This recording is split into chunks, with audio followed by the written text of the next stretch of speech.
All right, what is good, everybody? I did not know if I was gonna be able to even stream or make videos today because your boy was fucked up last night. Jesus Christ. As I was saying in the title, Yeat versus Nav first week sales. Let's see. I don't know. I don't know what's up with people. Like, logically, they're like clowning Yeat for losing to Nav in the first week sales projections, but it was that not expected? It don't even matter. You're saying I sold more than Yeat and Nav. I don't even think that's physically possible. Y'all don't realize, even if, so Yeat is projected at 30 to 35K first week. By the way, EP, that's solid numbers. I mean, he sold 34K with Two Alive, and that was like a full-on album with like over 20 songs, right? So he's still moving up, especially if he gets 35K. That's more than 34. Granted, there's less songs, but anyway. So Nav, what is he projected to sell? He's projected to sell like 50 to 55K. But if you ask me, bro, that shit low-key weak. 50 to 55K. Remember, Nav had fucking, here's the comparison: 30 to 35K, 50 to 55K, Yeat versus Nav, respectively.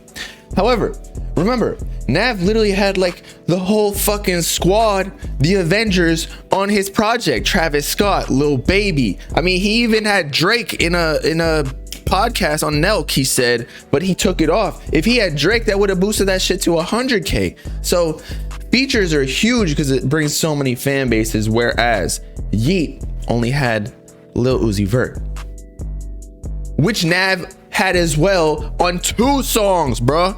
So Nav, yeah, may be selling more, but he probably spent like 5-10x in promotion and features than Yeat. So who's really winning?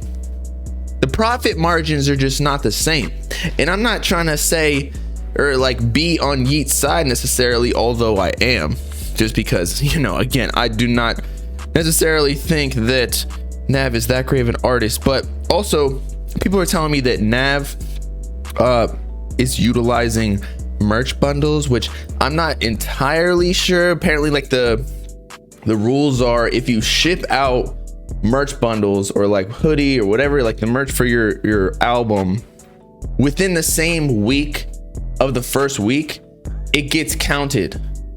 So if it gets shipped, I'm not too entirely sure about that. Some of y'all who maybe like study Billboard and whatnot can let me know, but I don't know if that's possible to ship out all this shit. But as I was saying, let's go to the Spotify numbers just to check, because remember, radio also is a huge play in all this. And I think yesterday when I was doing the review for the Life EP by Yeat was actually streaming higher than Nav. So it's a little bit fishy if Nav ends up selling more than Yeat, even though the streaming numbers are not reflecting the same concept. So let's see. Yeat has Flawless, is a mil, almost half a mil on all the songs already, maybe a quarter mil on the back end, but that's just because it's slower, and usually the more streams are at the beginning because people who don't necessarily know Yeat or like Yeat, they're just gonna be checking out the first couple songs. That's why he put Uzi as the first feature. But anyway, so we got 1 mil, 5, 6, whatever, 9 mil for Talk, but that was a feature. So now let's check out Nav. Let's see if it's any comparable numbers. He's got 724. All right, so he actually, it looks like he's actually streaming more than Yeat on some of the songs, like even the first track. Actually, no, because Uzi. So it looks actually pretty similar. Nav is streaming a little bit more on average, but we also got to remember that he's a bigger artist, more promotion. Also, features. Also 19 tracks, which is 7 more tracks than Yeat's, and he had 2 singles that was already released prior. So I'm not trying to make excuses here, but come on, if Nav on an album is beating Yeat by 20K when Yeat dropped an EP and he's a new artist, like, I don't see how anybody could clown that shit. Like, again, look who he's got here: Uzi, Dirk, Future, Don Toliver, Gunna, Travis Scott, Lil Baby, Uzi again. Come on, people. But yeah, I was telling y'all, I even tweeted it, I think, but then I retracted it because I wasn't entirely sure. Actually, I forgot that it was an EP, but even so, even if Yeat dropped just an EP like he did, and Nav, if he dropped without any features, I think Yeat is taking him. Like, just solo, organic, sales wise, I think Yeat's bodying Nav. So, and I wanna see what this whole merch bundle scandal is, because Nav is one of the perpetrators in the past with like the V-Lone collabs. So come the actual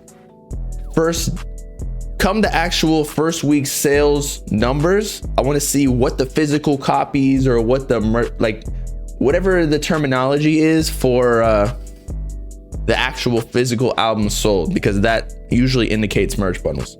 It doesn't matter if Nav got the features for free or not. He had all the features and only selling 20K more.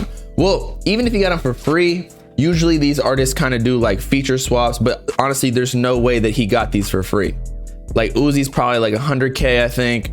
And he got 2 of them. Now he probably gets the friend discount because Uzi and Nav are cool. They took shrooms together, as they said in the interview. Don Toliver, I think he definitely paid. Future definitely paid, but like, again, discount. If you're just boys with all the people, you're definitely getting discounts, unless it's like NBA Youngboy, who like charges 30K because he doesn't really collab with a lot of people. Same thing with like Cardi. Unless he's hopping on Drake's feature, I can't imagine Cardi charged Drake too much to get on his song. Maybe just took some royalties on the back end. He might sell more than Uzi in Red and White. Well, again, it's the same concept as Yeat. So Yeat dropped an EP. Red and White was an EP too. Like, okay, how many songs did Red and White have? It had 5. And what did it end up selling? Like 20K or some shit? It was a SoundCloud tape for like 3 days or something. So of course. And you can see the streaming numbers for, at least for Fun, is doing well. What did I tell y'all about this song? For Fun was the best song on the album. Easily. 14 mil, that just like blows everything out of the water. Trippy co-signed Yeat. Yeah, I saw like Steve Lancey co-signed Yeat. Everybody is co-signing Yeat now. I feel like this was, the 2 Alive was almost Yeat's, it was his first studio album, technically speaking, other than maybe Up To Me, depending on like what you consider studio albums, because anybody can fucking reserve a studio nowadays. But Up To, I mean, 2 Alive was like the first one where he got like major promotion. He was like a big artist. Up To Me kind of like grew on people for over a year. By the way, it is the anniversary of Up To Me, solid project.